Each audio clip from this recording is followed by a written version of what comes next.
Introduction.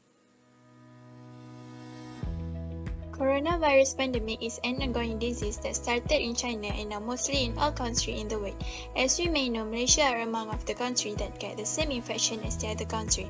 While the virus is spreading to all states in Malaysia, a lot of economic sectors need to face a problem to survive. Before the virus spread to the world, our country is practicing four-sector economy to gain profits for the country use.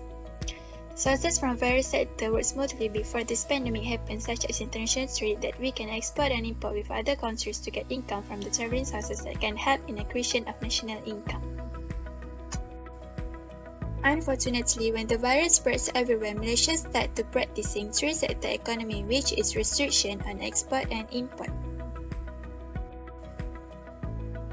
The value became immoderate due to the restrictions that was enforced by the government, and the efficiency income from the travelling sources due to tourism is prevented to visit and come to Malaysia caused by this pandemic and caused to leakage in national income. Now we are going to talk about the summary of the issue. Our issue is pandemic COVID-19 effects on Malaysia economy. First thing first, what is meant by COVID-19 pandemics?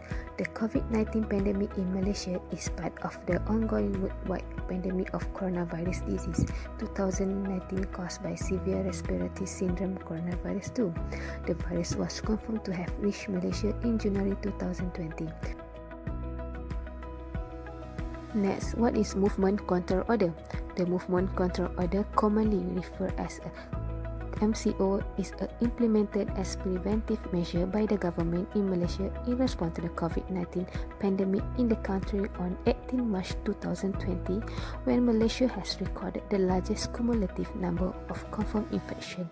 It is a part of social distancing measure to reduce the spread of the virus. The Movement Control Order MCO have given many economic impact in Malaysia, but I will explain through of the effect on more details. The other effect will be explained in the cause and effect slide. Now it's time to know how does MCO affect the economy of Malaysia. First, the risk of unemployment rates, because the company in business sector other than essential service cannot be operate during the MCO makes them do not effort to pay the wages to their employee. The second is, during the MCO period, Malaysians are not permitted to leave and non-citizens are not allowed to enter the country. The broad-based travel restrictions and travel risk aversion have affected all tourism-related sectors.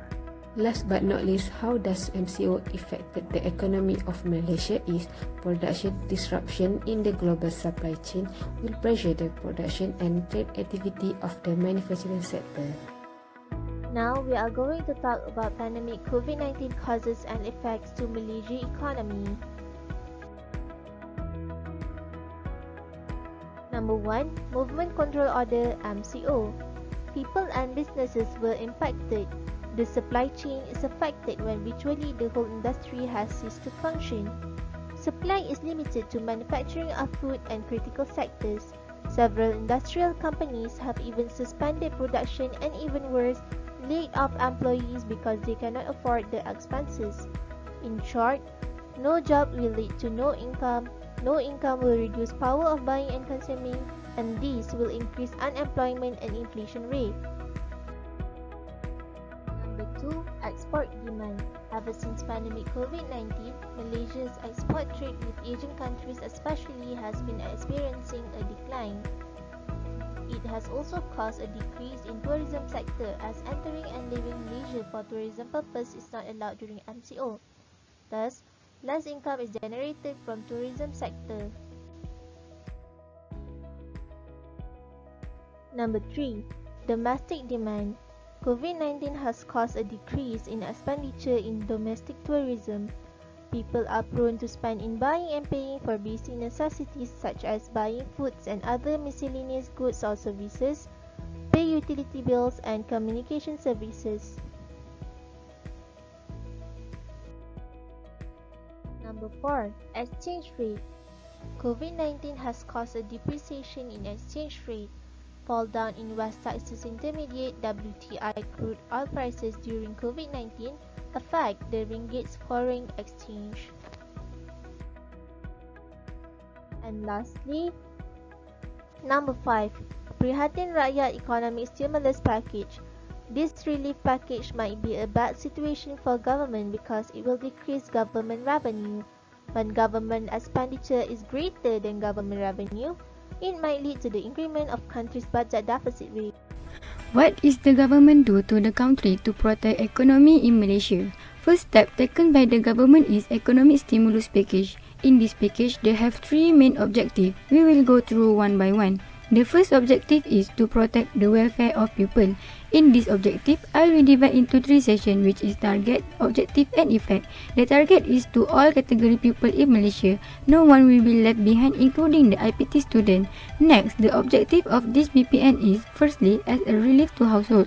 It will reduce their burden during MCO. Secondly, to protect the welfare of the citizen. Next, it is an additional income to the pupil. Lastly, government will give a special allowance for who directly involved in the management during this pandemic. Next, the effect for this BPN is, firstly, it will increase the power of buying. Secondly, it will boost the economic activity. Thirdly, the government implementing budget deficit. And lastly, it is associated with expansionary fiscal policy. That's for the first objective. The second objective is as a business support. First, moratorium. This is to reduce financial problem. Secondly, employers' EPF rate will be reduced to help companies survive. Third, people can withdraw RM500 per month from second account. Lastly, exemption for levy pays. This means government implementing expansionary monetary policy. This package will reduce unemployment and inflation. Next, this is also to protect company and also as a financial support to the company. The last objective is to strengthen the economy. During MCO, many shops cannot open, so people will use online shopping. This will open many job opportunities like rider, foodpanda and others. Next, government order to proceed the infrastructure project for future income. And last, fiscal injection to boost economic and reduce inflation. The second step taken by the government is monetary policy. BNM will cut OPR by 15 BPS to 2%. This happened because global economic conditions have weak. So, the monetary policy will lose and this will encourage people to make loan. This step will improve and support the economy. Next step taken by the government is to have a collaboration with private sector. Government will intensify effort to boost private sector investment in development projects. So, this will reduce government financial and administrative burden, increase efficiency and productivity, accelerate economic growth, and help government achieve national economic growth.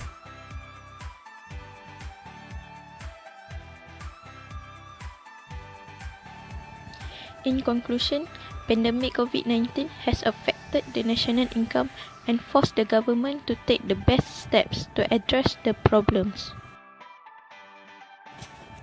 Even if it only runs a closed economy, the government step such as Prihatin Rakyat Stimulus Package has impacted the stability of national income since everyone still can buy and sell consumer things, and this helped the government to generate income.